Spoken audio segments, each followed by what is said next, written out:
Ayan po yung ano, ito po yung ipa. Hindi natin nakikita yung chick booster, yung pagkain ng mga sisiw. Dala na-mix na dito sa ipa, yung ano, ang tawag dyan sa ano ng palay. Kaya kapag yan ay na-mix sa lupa, maganda po ang kalalabasan. Kunwari magde-demo tayo, itong lupa, i-mix natin yung ipa. Ayan. Ayan, i-mix natin.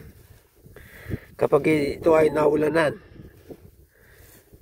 ayun, magiging buhagag po yung lupa, hindi ganong titigas, gawa ng merong ipa.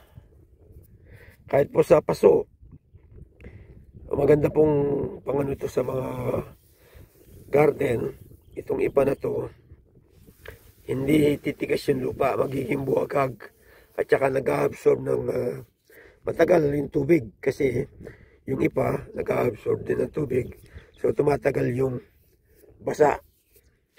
Kaya ito, naisipan kong ipakalat itong ano, itong ipa dito sa nirentahan ko ng lupa ng aking pamangkin. Hindi ko masabi kung ilang hektarya to, pero mahigit na siyang hektarya siguro ito.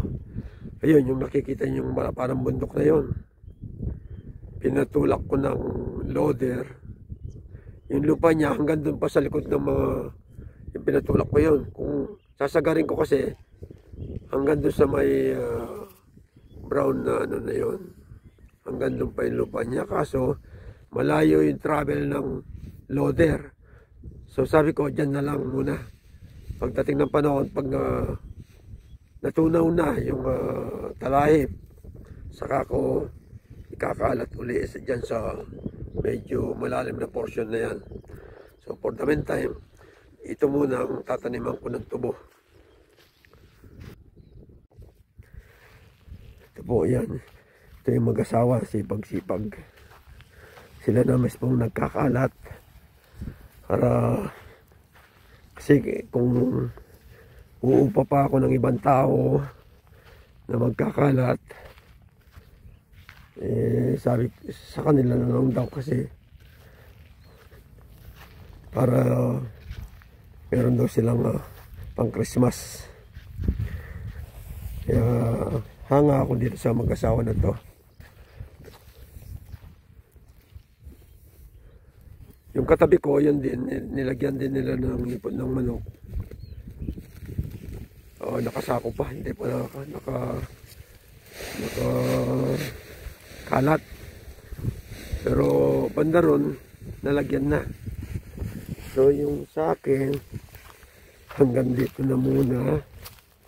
Dito sa pinalinis ko to, hanggang dito na muna. Tapos hanggang doon. Ayan, yun dito. Yung sa mga, actually itong lupa na to, dalawang may-ari sa mga pamangking ko. Kina Dolpo, tsaka kina Poka. Doon, pinsan ko yung nanay nila, mga second cousin ko. Ayan po.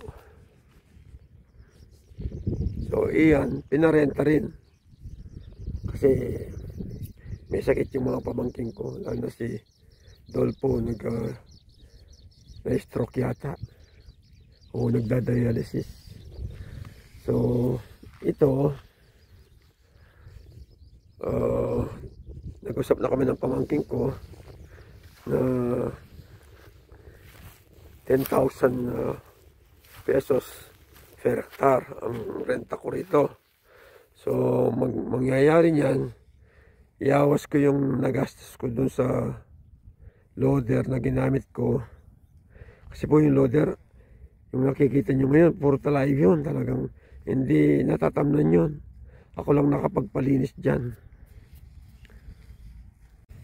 Dati kasi, inalkila ng kumpare ko ito. Ang gaganda ng tubo ng kamuting kahoy. Yan o. Malaki ang tubo ng kinita ng kumpare dito. Bali 3 hektarya to. Inarkilan niya. Yan o. Kamuting kahoy. Kaya nung harvest siya, tiba-tibahin kumpare ko. Natsyampuan niya. Ako, sa ngayon, hindi muna ako nagpatanim ng kamuting kahoy o kasaba. Dala ng ako rin po merong pinagdadaanan sa tulong po ng ating pong may kapal na nalalampasan ko rin yun. Challenges sa akin, hindi ako manghihina na manalig sa ating Panginoon. Yung pong asawa ko ay may cancer patient siya. Natapos na po yung kanyang 8th cycle na chemotherapy. Ngayon po after Christmas, surgery naman. Tatanggalin po yung isang breast niya. So yun po yung sinasabi ko sa inyong pinagdadaanan ko. Pero sa tulong ng pong may kapal, ito ay malalampasan din namin. Kaya isama niyo po kami sa inyong mga dasal. Maraming salamat po.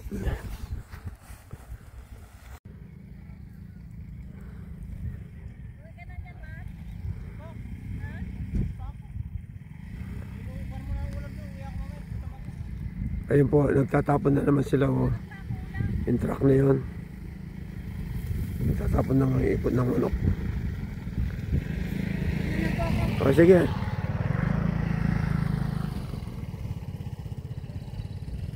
Para kapag nakapagtanim tayo ng tubo at dalangin natin na gaganda yung tanim nating tubo rito. Yan po. Nandito yung nandito yung kapatid ko, yung owner. Yan po yung owner ko yan. Since 1991 po yan. Nung pumutok yung mga pinatubo. Pero hanggang ngayon, nagagamit pa namin. Kaya lang, kinakain na ng anay yung body. Pero pwede pa rin.